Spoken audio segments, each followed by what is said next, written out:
Hey, you there. Thank you for watching and welcome to Forge Lines Forever. Today I have a 5v5 custom adventure on the most amazing Roxas map generator on Viewer Wednesday, which means this replay was sent to me by one of you. So thank you so much. Their name is down in the description. And again, if you want to send me a replay, send it to my email at strategiclaunchreplays@gmail.com. It is also in the description. Starting off, we'll introduce Team 1 in the northwestern corner. I know my directions, I promise. And ending with Team 2 in the southeastern corner of the map. We'll take a look at Team 2's eastern side. They move on to their western side. We have in Tropical Ocean Blue to the northeast. It is Skill 2022. He's playing as an Aeon for this match as a 1400. Moving on to the other Aeon for Team 1, we have in orange color orange, it is Lou OK or Lou Foke. I think it's a Lou for short. He is an Aeon. He is a 2,000 rand to pay at the highest rated player on Team 1, and he's tied for the highest rated player overall. Moving on to the northwestern corner, getting into pretty much like the exact corner of the map, we have in lightest red pink, it is Pomodoro Tower. He is a Cybern. He is a 1300 Pomodoro for short. To his south, we have in ruby red, it is Ave Maria playing as a Seraphim.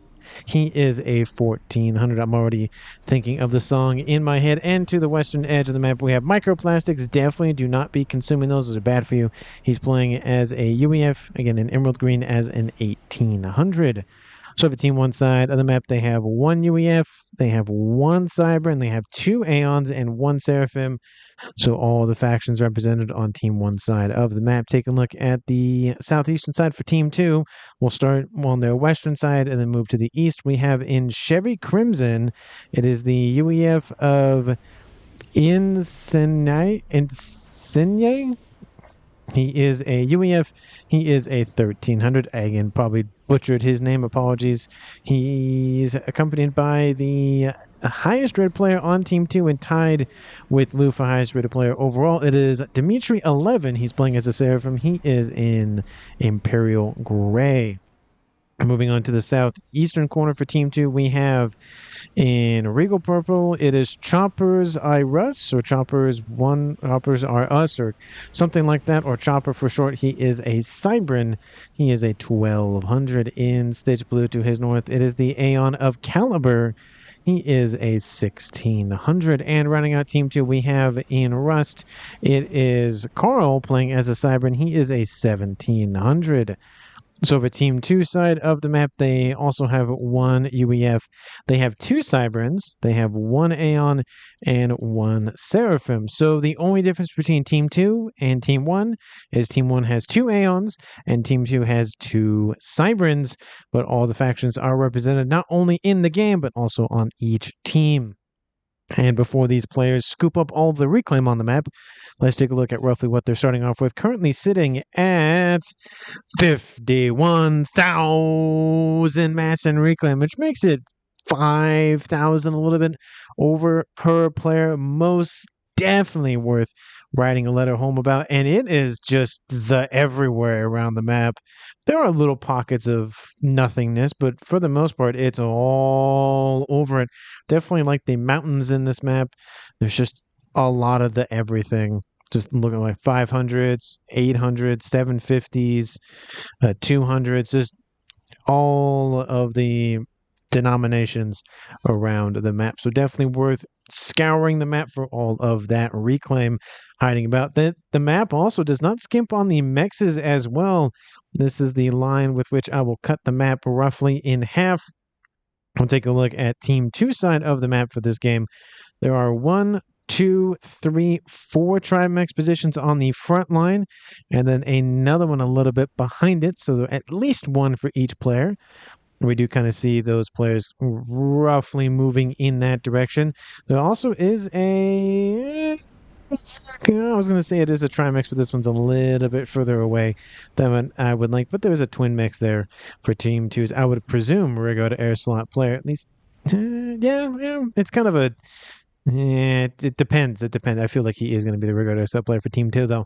And there is, of course, the typical splattering of mexes around the map as well, the one-offs and whatnot. But again, the majority of the mexes kind of reside on this more eastern side, and then of course, coincidentally, on the western side of the map.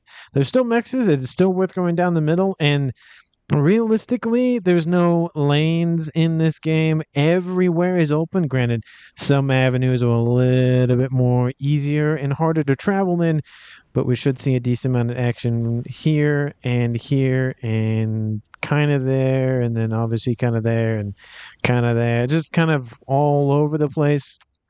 But besides the middle of the map having some reclaim, realistically, there's not really a lot going after here. It's again the reclaim, and that's about it. Or if you just want to send your units on a nice little line down the middle, you kind of get a view of what our players are working with. All of these trees and the whatnot, they're going to be crushed underfoot by all of the units from both teams. We do see a nice little bomber inbound from Team 1's Lou, doing a little bit of early harassment on some engineers and early mexes, and he's also sending out a decent group of these T1 flares to harass those early mexes for Carl, so not having a fun day over there. So Team 2 has to shore up the defenses in some regard.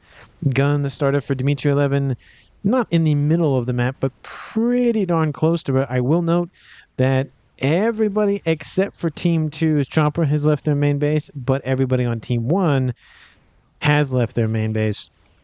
In terms of comm distribution, we see 1v1 on the western side, a 2v1 in favor of Team 1 on the more midwest-ish.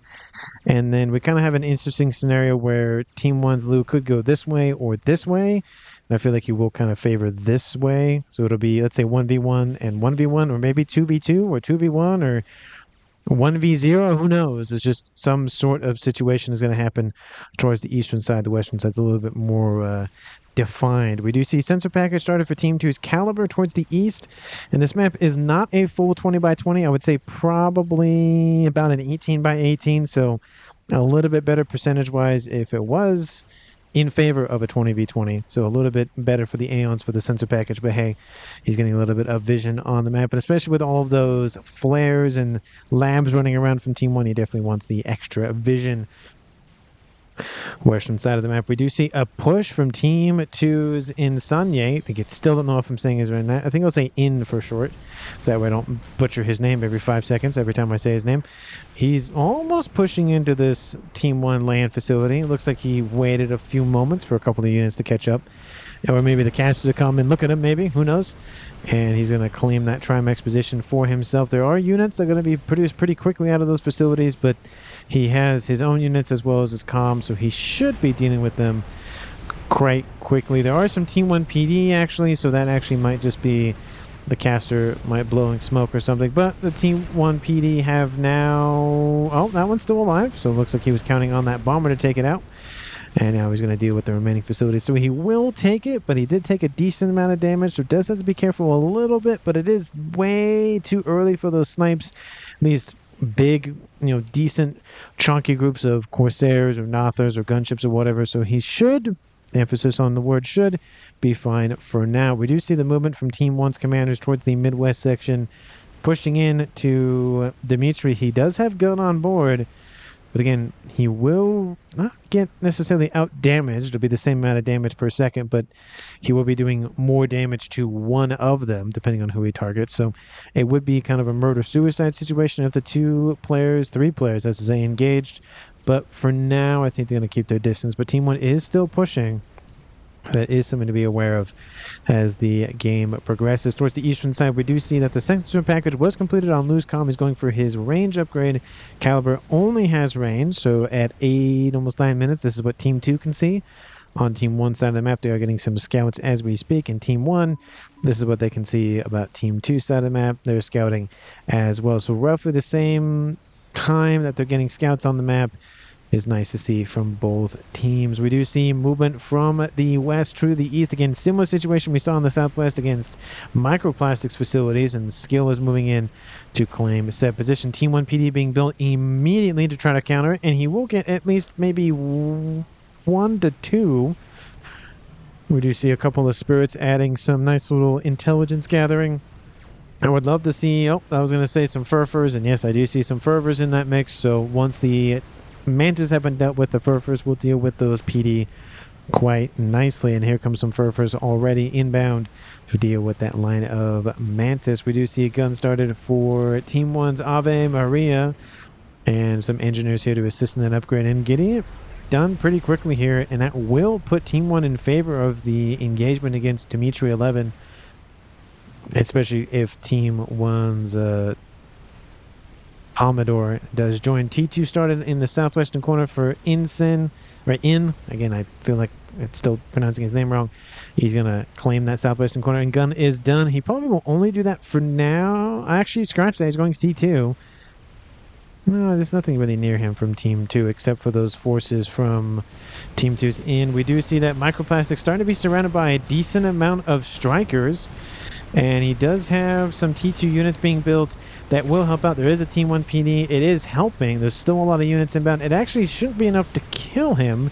It will maybe drop into about 50% or so hit points, but he should be fine in that corner of the map. Northeastern side, going back to this Team 1 PD, is doing some work. Skill does have a speed upgrade, not the range upgrade, and he's taking significant damage, similar to what happened with Team 2's in, but of course he doesn't really have any more units by him to support him, so not looking good. He's almost in the red. He does have first star veterancy, and we do see another Team 1 PD is in range.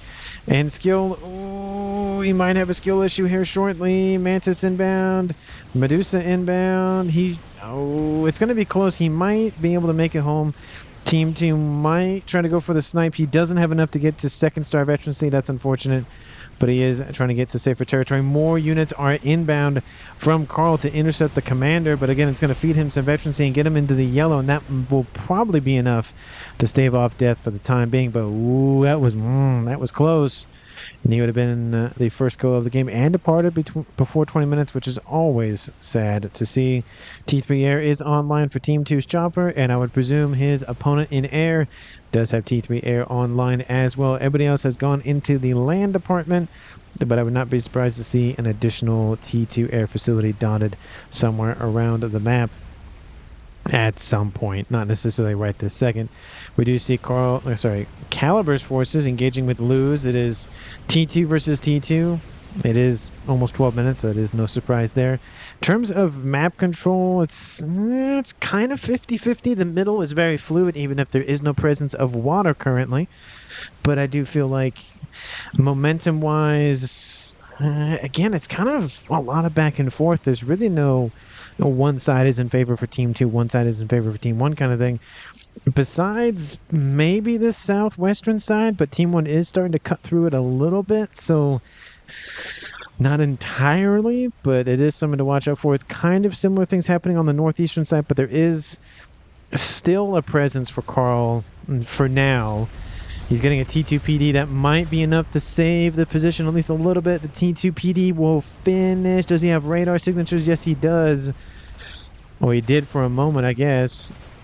Oh, he's getting another couple of shots inbound to those Furfurs he's being dealt with, or they're being dealt with.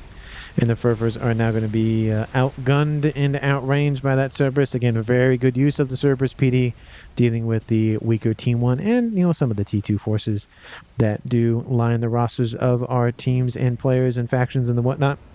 Microplastics upgrading his commander to gun damage and range. He's at 1-star veterancy facing up against the T2 engineering suite of INSCOM. So defense and versatility versus offense. And we do see advanced range almost done for Lou. It's done with Lou now. He's going for shield, so he's going for Aeon mini tank intelligence gathering comm. I don't think I have a nickname for that.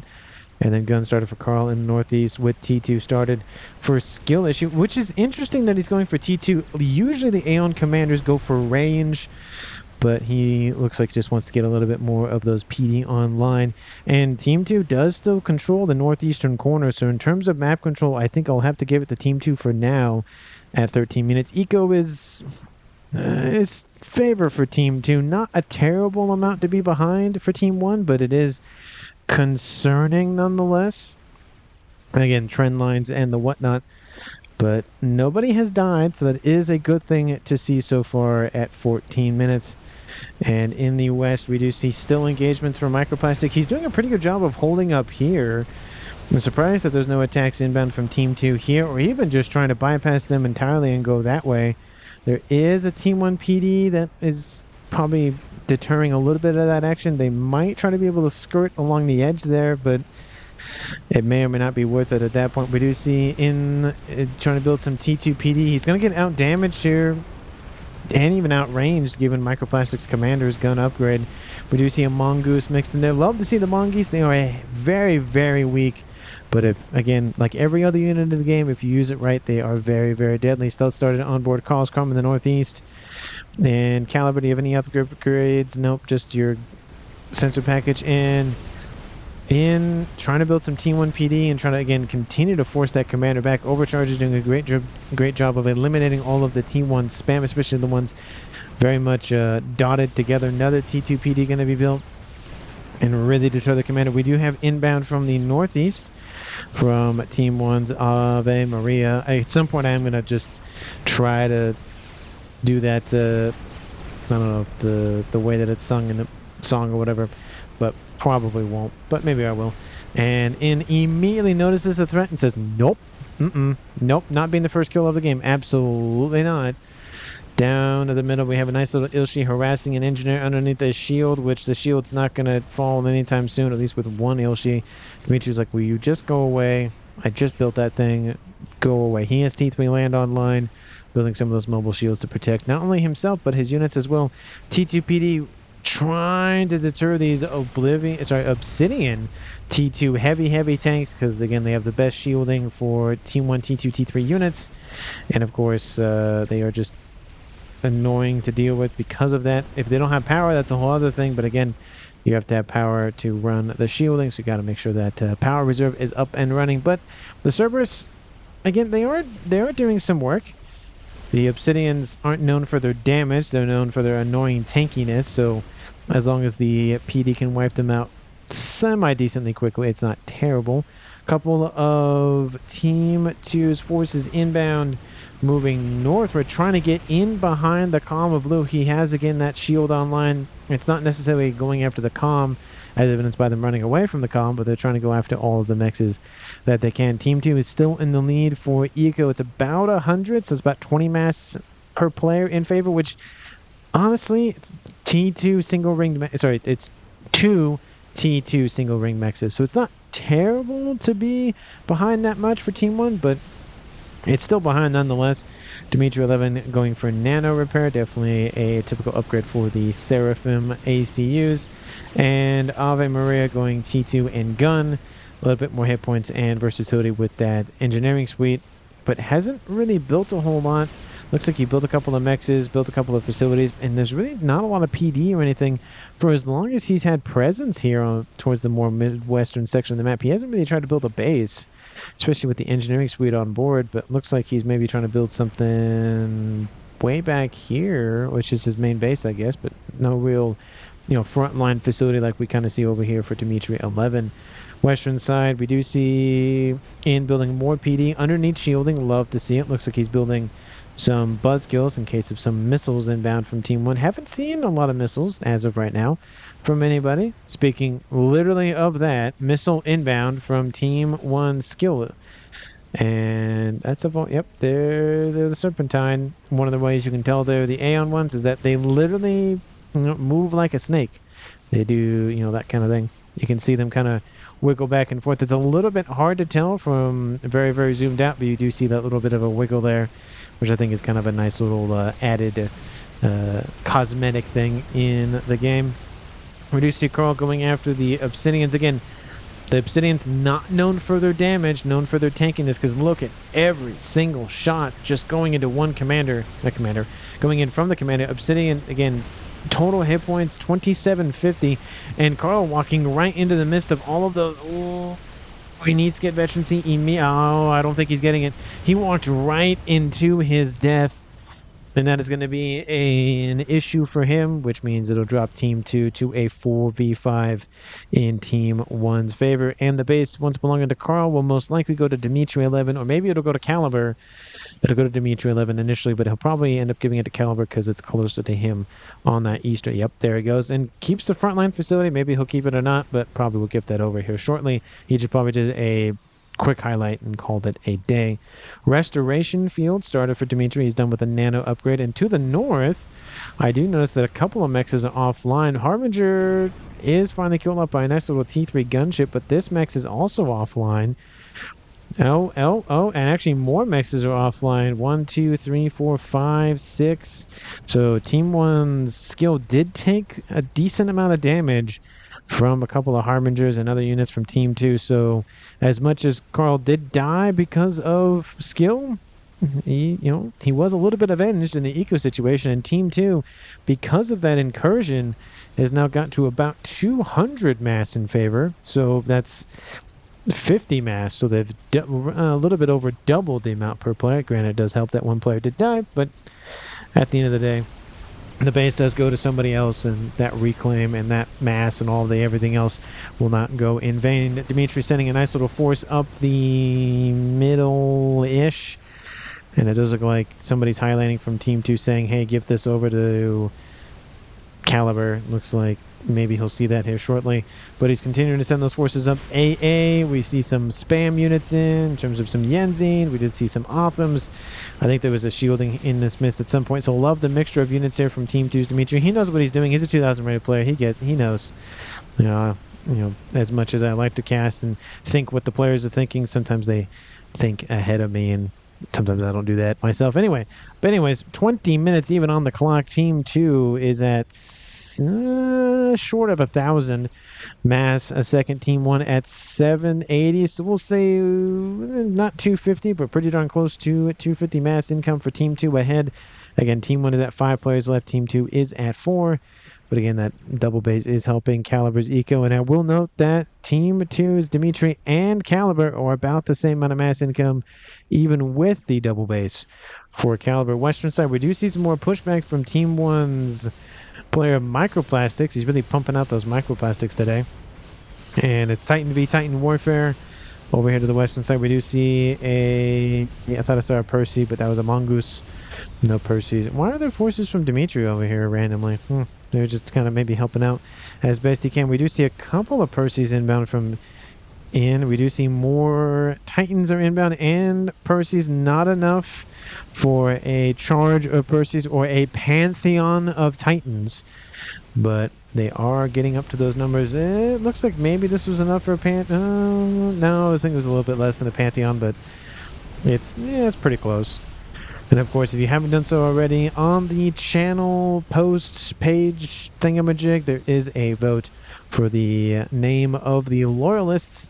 It is currently Legion, which is leading considerably well. I think it's in the 60s plus percentage range, so doing very well for that name. If you don't like that name, there's also Glitch and Mob, and of course there's always the I have no opinion option, because there are just some people that just don't have an opinion. Sometimes, like me, I don't have an opinion, so I put that option in there just for those that just don't have an opinion. So if you haven't done so already, go ahead and check that out after the cast. Ooh, look at this. Couple of Titans taking the high road, going over this mountain here. Mountain, hill, hulk, thingamajiggy. And now Dimitri 11 is taking a little bit of damage to his pocketbook. And northeastern side, we do see Caliber's forces still pushing in. Still, Dimitri really wants this base. I have no idea why it's not doing anything. It's paused in the everything, so again, probably just haven't noticed yet. It has been circled a couple of times by Carl, I believe. So maybe he just really wants it. Transport with the... Oh. He thinks about it and is like, nope. He sits right back down. So I'm... Oh. Nope, he's not going to go back up. Okay, so he saw something that he didn't like, so he decided not to engage with his comm. Maybe he saw, I don't know what from Team 1 would be nearby to cause him. I mean, the ASFs are up here, which Team 2 do know where they are, so maybe he thought better of it. Maybe he thought, well, looks like it's already been dealt with, no point in leaving. And it is, again, 22 minutes, so snipes are definitely a possibility. We see skill has fallen back a little bit, and Team 1's Lou has fallen back a little bit. Really, the only two players for Team 1 on the front line are Ave and Microplastics, and then Team 1's regular stop player of Pomodoro has left the front lines ages ago and gone back home. Team 2 Caliber, I think, is the furthest back between the three remaining frontline players. And then we have Dimitri, and of course on the western side we have In over there. Gunships starting to mass over here. Not really too good for that western side. Team 2 had a lot of momentum going this direction, and technically so did Team 1 right down this way, but both teams are kind of just stuck right about here. And 8 made a comment by Carl. No idea, Caliber. I think you can crush 8. Could make AA with your armies. I have no idea what he's talking about in terms of that, but here comes the crashing down onto Microplastic's base. The Titans have amassed a pantheon of themselves. At least 3, 4, 5, 6. No, it's not a pantheon. Sad, there's 10 of them. It's close enough. Like I said, it's 2 off. Not a big deal. We do see an SACU Rambo preset commando over here hanging out with a nice little shield upgrade and whatnot. We do see Microplastics going to be very, very grateful for that. They brought it to the front line. The Titans, everything else going to be focused on that. Gives him time to escape. But he's being shelled by Team 1 bombers, those annoying little scorchers. And it's going to be scorched earth for Team 2. We do see ASF engagement. Team 1 loses the air fight. That's unfortunate. Gunships might have been smart to bring in by now, but Microplastics will be the first kill for Team 1 due to all of the everything from Team 2's In. So nice grab there. And again, it weakens that western side, actually the exact same side or position on the map that Team 2 lost their player. So again, revenge for Team 2's Carl. It's now a 4v4 tied up game once again at 24, almost a half minutes. And the base will most likely... Ave might get it, but actually Lou might actually keep it, given it's starting to think about how to end the game. 30 minutes is usually when players start making that commitment to end it, or how to end it. But they're starting to think about how to do it. Advanced Nano started for Team 2's Dimitri in the middle. He's still there, and T3 being built on In's comm. He is underneath shield coverage and AA coverage and Team D coverage, and he has TMLs nearby, so he has all of the things over there except T2 artillery. Doesn't have that, but he has everything else. He's building if he's going for Billy Nuke, that is one way to do it. You could just go T2, T3, and then just straight to TAC missile on Billy. But we will see. He's the only one that can build one now because he killed off his opposing UEF opponent. And we do see on the northeastern side decent amount more bricks and other units running around. We do see that the facility has now been handed off to Caliber, so he's producing those bricks nicely and quickly. And a decent stack of Oblivion are killing off stuff. SACU finally dies on the western side. Don't know if it was the same one or not, but I scurried over just in case there was a calm death, because of course, those of you who know, I am very notorious for missing stuff because I'm distracted by big shiny object. Ooh, shiny thing. Oh, there's a kill or two over there. Oops. But shiny thing. It happens. Speaking of shiny thing, chicken. Nice little Yothotha online for Team 2's Dimitri 11. Caliber also finishes an experimental. He's Aeon and Cybran mixed, so I would presume it's a monkey, but it could be a GC, and it's a GC. There he is, the one-eyed monster himself, running around the map. SMD being built in Dimitri 11's main base. Of course, it does shield the rearguard air slot, but as I always say, always build your own SMD and your air grid. Every time I say that, and it's like no one listens to me. it's like I'm not even here. It's like, you know, the game already happened and they already made their moves and whatnot, and it's like I'm casting from beyond the match or whatever, like from the future in the past, talking to the present in the past when the video will be released. And it's so weird when you think about the logistics of doing videos and whatnot, especially when it's kind of in a style of commentary like this. T3 still being built on In's comm on the west, and still the Advanced Nano is being built on Team 2's player of Dimitri 11. We do see, was that a couple of sniper bots shooting at one another? Yes, it was. They are the hover ones. They don't actually have hover in the tactical use of hover. Imagine sniper bot. Oh, that would... I feel like naval combat... Actually, the sniper bots compared to other naval units... Yeah, that probably wouldn't work. But hover would be interesting on on those snipers for water situations, but I feel like there'd be very much an abuse of that. So probably good that I don't have that. We do see the machine gunning of the brick wall versus the tankiness of the obsidians. And again, the bricks do have 7,500 total hit points, but man, they are focusing on all the harbingers, and the obsidians really playing a huge role for skills forces over here to the northeast. Usually once T3 is the main stage thing, a lot of players just not forget T2 entirely, but heavily focus on either the harbingers, the Perseus, the bricks, or the Authams. But I do like to see those T2 units still being used, especially the obsidian and the Ilshis, because I am partial to both of them for different reasons, but still partial to both of them. T3 finally done on Inscom, and he's building or assisting his TMLs. So he's not having the tactical missile on board his comm, he's just building a stationary facility, which again, it's fine. I do like the Billy Nuke, though. I am partial to that. As well, I'm partial to a lot of things if anybody hasn't figured that out by now. And what are the ASF's numbers for Team 2's Chopper? That is the wrong button. I pushed the Windows button. Good thing it didn't show my desktop there. T3 ASF's at 70, 80-ish. And then Team 1's Pomodoro, I was going to say Pompadour for some reason, is a little bit over 50. So it's in favor for Team 2, but it's not by that much. So one good engagement would make the difference for the most part. That first initial engagement, if it is favoring Team 1, it might be enough to tip the scales, but it usually, when it is a decent, semi-decent discrepancy, it usually ends in a net zero unless there's just stuff happens, bad stuff happens, or there's a lot of AA or something like that. Chopper finishes an experimental. The air player, okay, you do have air control, kind of, so that's fair. Again, everybody knows I'm not a fan of the bug, but the bug does have its uses. If you haven't seen last week's video of a 3v3 ladder match, the bug makes an appearance. Bug did pretty well that game. I will say other things happened that game that were very, I think, much more impressive. But bug do good things. So, you know, it's an air experimental, but it's not my favorite. And we do see the harbingers just being shoot up by this brick wall or two over here on this northeastern side. Just the obsidians just crashing into that wall section, not having fun over there. Another SSU blows up on the western side of the map. Team 1's Lou producing exclusively, looks like Rambos out of the Aeon one. We do see a couple of Perseus starting to mainly take over this group of Titan-led forces. Not a charge of Perseus yet, but it's starting to collect together. I was trying to think of a way to use it with electricity, because that's what I think of when I think of charge, but like, was it accumulator starting to accumulate together? That's probably a better way to put it.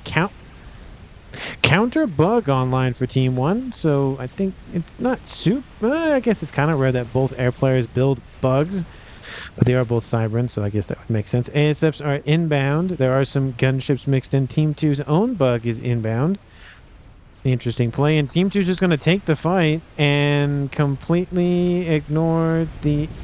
Oh, that's not great. Bug has defeated another SACU dies, and that bug was annihilated, and Team 1's ASFs completely missed the mark. And AA on board, the Whalers are helping out a little bit. Now the true air fight happens. I am not the best air player, says Carl. What? I have no idea. But watching these fights give me a heart attack. Sorry, not a heart attack, headache. Those are two different things. But Team 2's Chopper not only kills off the bug for Team 1, also kills off the ASF. So now moving in to kill off the remaining gunships. And that GC is DED. It's not DOA, but arrived, and then it died instead of it dying on arrival. And that GC will stay alive. It's at 1-star veterancy now, so it'll stay alive even longer. And the remaining ASFs wipe out the remaining, well, ASFs from Team 2 and from Team 1 and the gunship. So good air win for Team 2. The only thing is, of course, oh no, he is at air dominance. I thought he was a little less than that, but he is at 50 ASFs more than his opponent, which means he is in the air dominance classification of air control. We do see that remaining wall section or two is trying to skirt around skills forces, and we do see the GC's like, nah, you can't. No. This is the front door. You have to go in this way. You can't go the side gate. No. And looks like those bricks are being punished for it. But there is a bug. One of the issues I have with this is it's not escorted by anything on the ground. Oh, there are some ASFs kind of escorting it, but if the bug goes after the GC, I feel like that's a mistake. You're not going to win any sort of things with that. The GC will die on Team 1 side of the map. They'll get the reclaim back. It's really not going to be a great engagement, and the bug will be distracted instead of going after other things, which, as I'm yapping, we do see that the bug is going after other things, which I do like to see. ASF's acting as a nice screen. There are some E-storages up here, which could be nice to take out, but it's not a big deal. The power doesn't look great, though, for skill, so maybe it would be a good thing to take that out. And more mechs is being eliminated for skill. Team 1 skill really having an issue here with the northeastern engagements. And we do see Monkey Load is inbound. It's heavily damaged, but it is moving in. Western side is being pushed back by a couple of chickens from Team 1's Ave Maria. And another mechs is eliminated. Skill not having fun. We do see GG's in the chat from Lou. He thinks it's over. It's not over until the fat lady sings. But again, we'll see how long it takes for her to actually belt out her song, her ballad, whatever you want to call it. AA being built by Team 1's Pompadour trying to deal with the bug and everything else. But, ooh, nice grab there. Kills off. Shoot, it's a 27 plus a 33? No, 35. 35 mass a second. Yes, I can do math. I promise.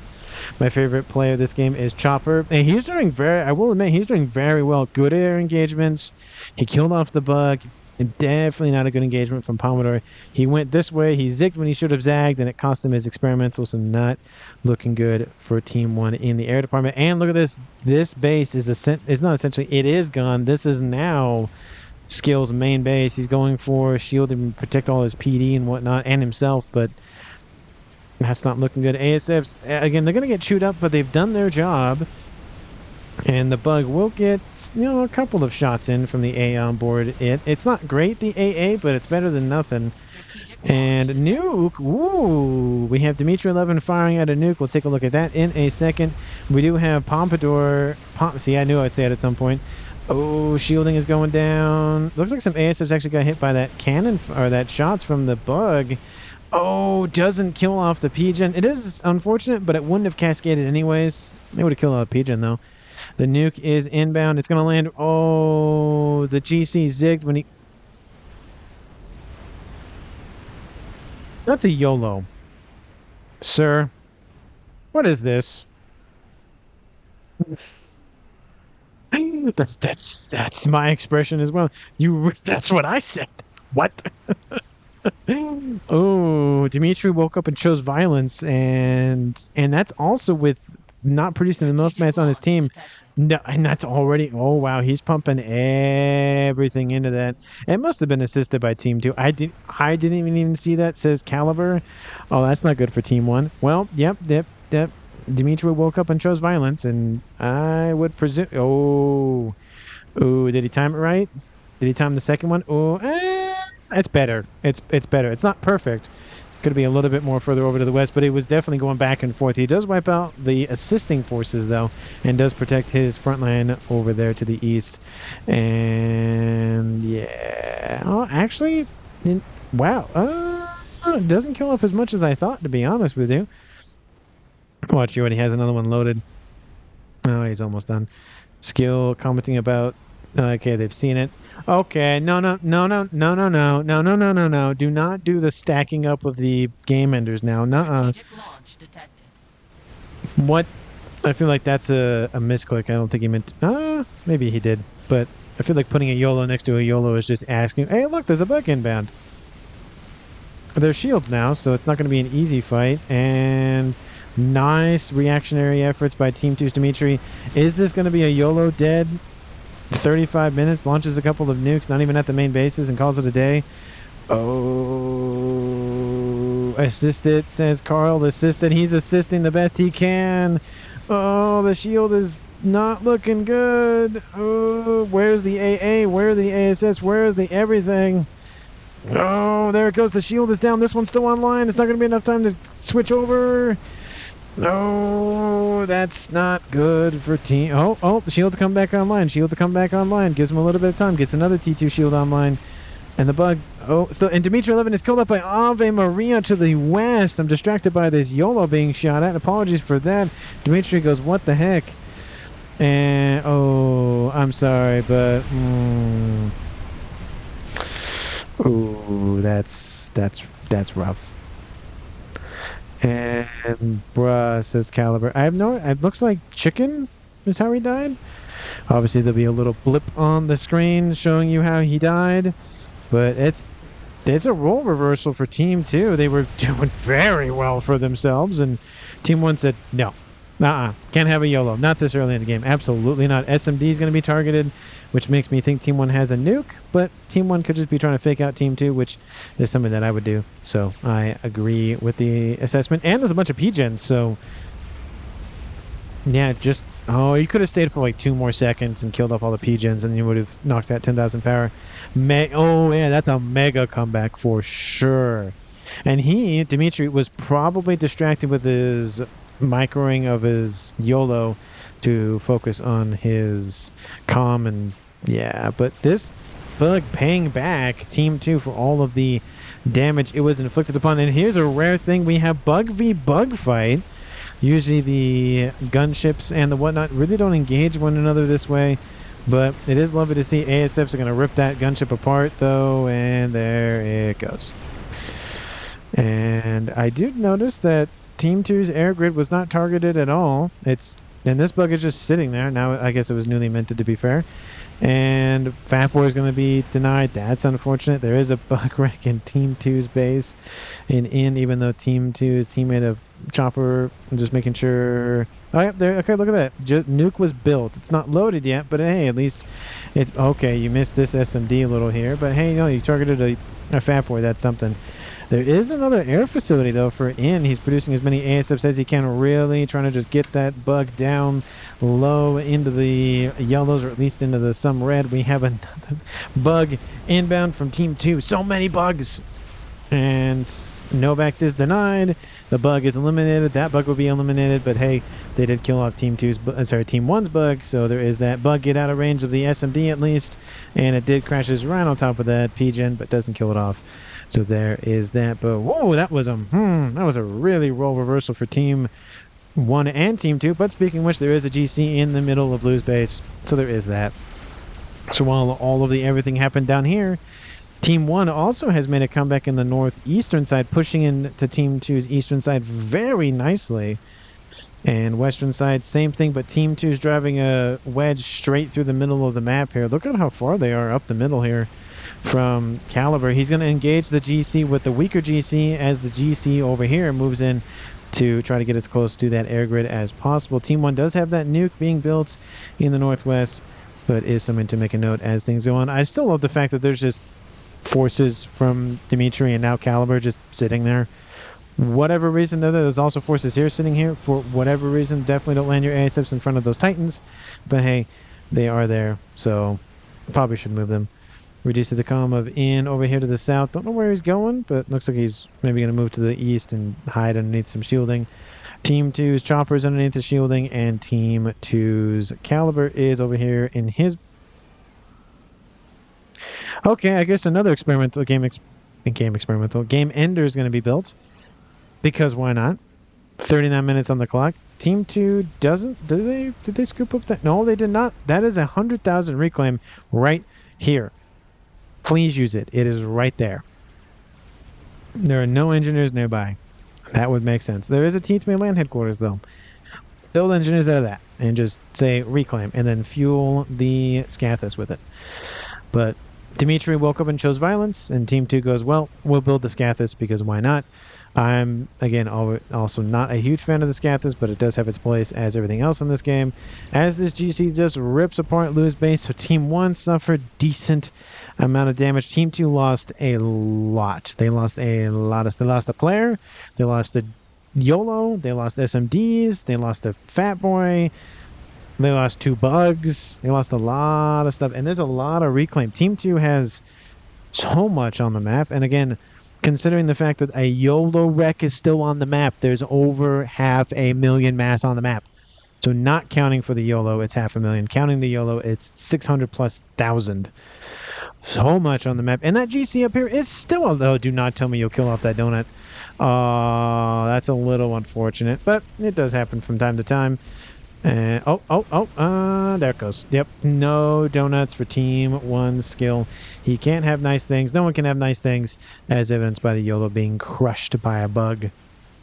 Usually it's the YOLO doing the crushing, but it's the bug that did the crushing. A little bit of role reversal there. We have Harbingers surrounding this GC. GC having a freak out. Just really having a hard time. I think he's just drank too much coffee or something. He's just I can't settle down. And look at that, he's still doing it. He's still like, ah. He is 5-star vet, so there is that. Regenerating 135 hit points a second, and there it goes. That's another reclaim wreck for Team 2. Guy, please, where is it? Please grab the YOLO wreck. It's right there. I'm going to try to will that into existence from Team 2 being like, just scoop the YOLO wreck up, please. It's right there. And looks like Carl... is that Carl or is that Lou? It's kind of hard to tell on a very light background with an orange-ish kind of hue to it with the 2 orange players, Rust and orange color orange Lou. He is going for shield heavy on board his comms and making sure he's well nicely protected. Some engineers building some T3 land facilities probably for Percy's, or you could just build some, I guess he's also Aeon, he can also build his own asylums, but you can also build some parashields as well. No harm building more shields, because not like somebody here would recommend building all the shields and then some on the map or anything, which, speaking of which, why shield. This thing doesn't need P-gens. This thing doesn't need anything else but shielding and an SMD. Shielding and SMD. 2 things you always need for anything. And then artillery needs P-gens. And you could slap some P-gens next to a YOLO. You can. You don't have to. Artillery you probably should though. 100% on that front. But definitely get an SMD. Yes, there's one here. Yes, it was rebuilt. Yes, it's reloaded. That's great. And yes, Caliber does have one over here. And no, it's not loaded. But backup SMDs. If you have anything in spades and backups, it's SMDs. HQs, no. Don't have like 5 HQs, 4 of them in a little diamond formation. You don't need 4. You need 2. 1 for the front line, 1 for the back line. That's it. Not like I'm speaking from a different, from a similar game experience or something. Oh, this is fun. Look at this. A couple of templates running into one another. That's interesting. Unless he built the template like that. Oh, maybe he built the template like that. That's an interesting template. P-gens. That's a lot of... about that. I feel like it's very explosive. I don't know. I feel like they're being that... I don't like how they're that close to one another. Anyway, with the mass FAF form there. In the east, it's GC and Harbingers. And a couple of bricks. Don't forget those bricks that are thrown at you from time to time. Running into the host of Harbingers that probably was there, but it no longer exists.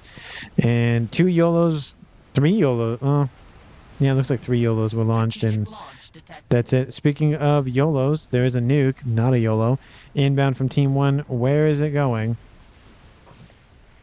Oh, it's going here. There's already an SMD here, though. The Team 1 had an opportunity to kill off that SMD. They didn't go for it, and they, the SMD will shoot down the nuke. So there's that. Is the YOLO... Okay, they're scooping it up. Okay, I was gonna say it's been sitting there for about 5 or 6 minutes now, at least. Why isn't it being scooped up? And it's being scooped up, so that's good. Chicken being forced back by a bug. Usually it's the other way around, but there are some long swords mixed in there to help assist SMD. It shoots down the nuke, so no nuke landing. And the Scathus at 44 minutes is done and firing it for its payload. Yes, thank you for building shielding. I wish you would build it while you're building the thing, but at least you built it now. And looks like the Scathus is raining in on the air grid / the base for Ave Maria and The spread is decent to be able to clip a little bit of both. The shielding is only on the nuke, which is definitely a smart thing to do, but definitely a lot more shielding at this point. Yes, Team 2 built a YOLO, so you don't really need a shield with a YOLO, but you probably need a shield to protect all the SMDs, which are important for killing up, dealing with a YOLO, so there's that. Looks like the Scathis shots aren't focused on the same target. Looks like he's targeting a couple of different sets of installations. I feel like you should target one thing and then destroy it and move on to the other, but there's not a lot of shielding for Team 1, so maybe it just wants to spread the love of the Scathis maybe. Shielding is... Oh, that's a mass fab you're standing next to. It won't take out your shielding. It's gonna hurt, though. You're gonna feel that shockwave here shortly. There go. Ooh, that's another volley inbound. Looks like Team 2 might be targeting Lou's comm directly. And Lou, again, has taken a smidgen of shielding damage, but nothing too crazy.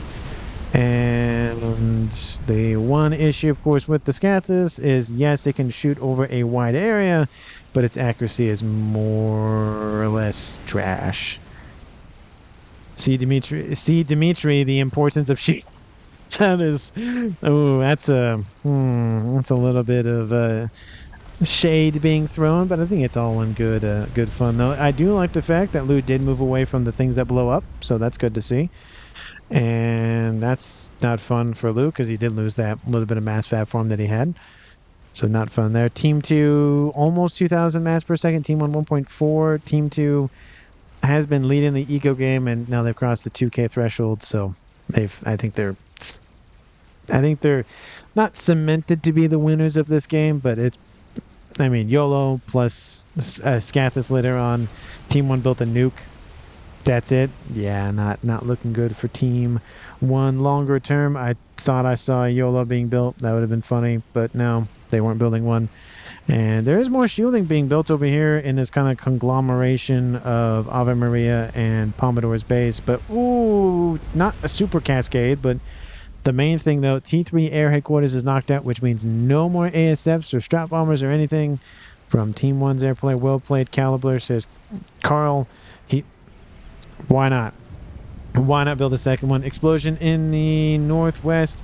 Lou control case. It is not a Pigeon control K, and yes, there is a desync, but hold on. There's some chat. What's going? They just spit it out a bunch of stuff. He kept so alive. I think you should watch the replay. He made it a little bit early. R2000. Oh wait. We talk about Lou. He did. Maybe a bad day. Yep. And your eco took Dimitri and made YOLO. Air was so back and yeah, very much. I killed YOLO and 3 Reapers with an orange. Don't know. 5 Colossi. It's not Colossuses. It's Colossi. But anyway. So it looks like there was a little bit of conversation there once right before the departure of Lou's comm. Or Lou, I should say, when I gave him 20k plus mass.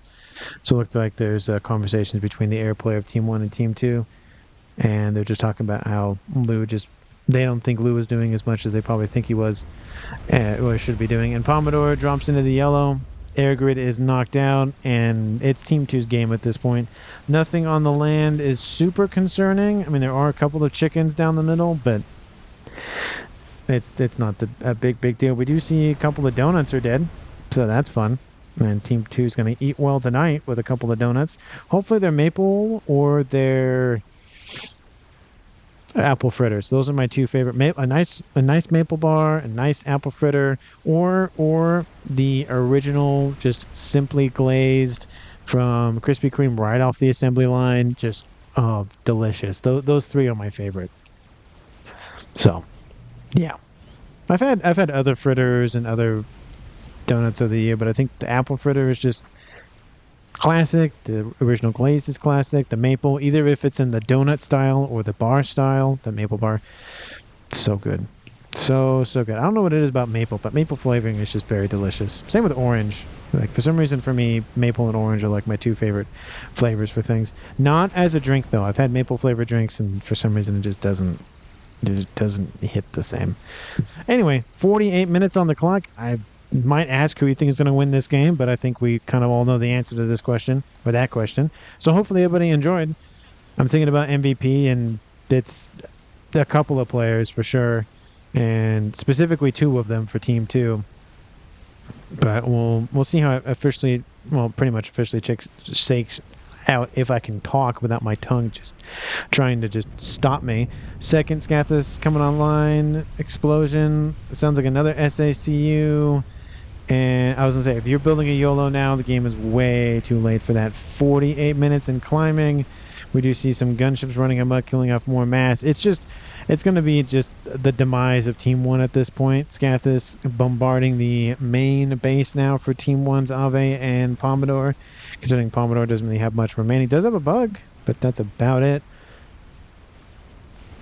Fat Boys over here to the west, bombing all of the nonsense. Why is there just a bunch of Team 1 AA here? I don't even know. Why is that there? Gunships moving into the shielding, and that's going to help the Scathus really rip this place apart.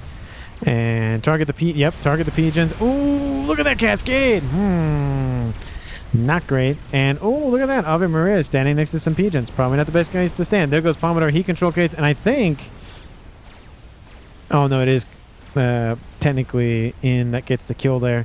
But I think the death of In actually helped a little bit. Wait. No, the death of, sorry, Ave helped a little bit with the 2500 AoE explosion. Where is Team 1's last remaining player of skill? Where are you? There you are. Sitting next to your donut. Having a nice little donut. He said a couple of them so far this game, but haven't really panned out that well. And, oh, is that a direct fire? Yeah, and second Scathus online. Yeah, that's a we know where... Oh, no, that's definitely a we know where you are. Please hit the... Yeah, it did hit the donut, so you can see the damage to the shielding. And skill will take some damage.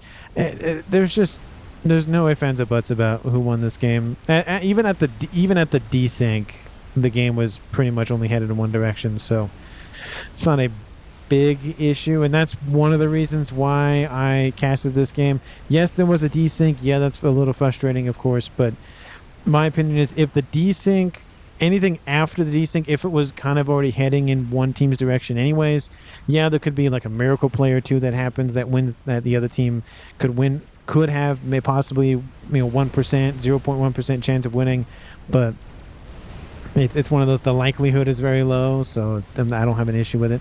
I do love the pigeons up here, just drawing a line. Instead of T1 pigeons, it's T3.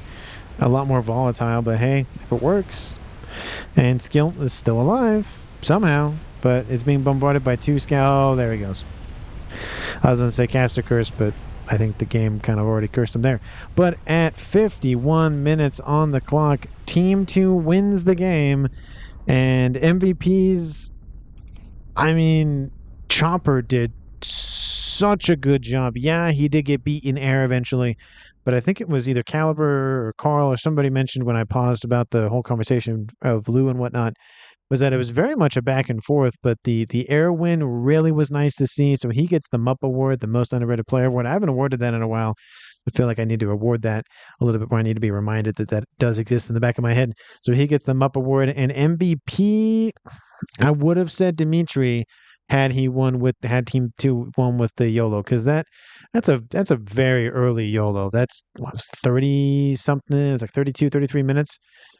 It's very impressive. Very impressive. Just spammed that thing up. I didn't see it built. Caliber didn't see it built. Pretty much no one else, I think, on Team 2 saw it built. They did. They're like, oh, that seems pretty early, but I guess he knows how he wants to win the game. Caliber took Eco and ran with it, built GCs to push on land, and then built the Scathai to cement the victory there. And he was also building a regular nuke. So there's that. So I think I'll give Caliber the MVP for me.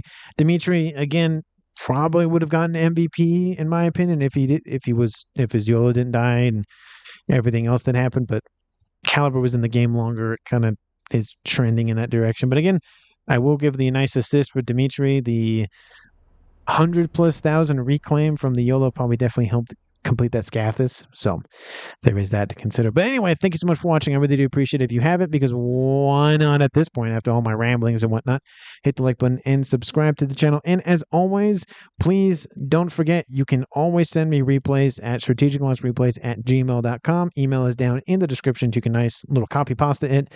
So no misspellings or anything. I probably should shorten that email because it is pretty long, but I keep kind of forgetting too, so I might just leave it at this point. But thank you so much for watching. And again, I really do appreciate it. And as always, I'll see all of you in the next one.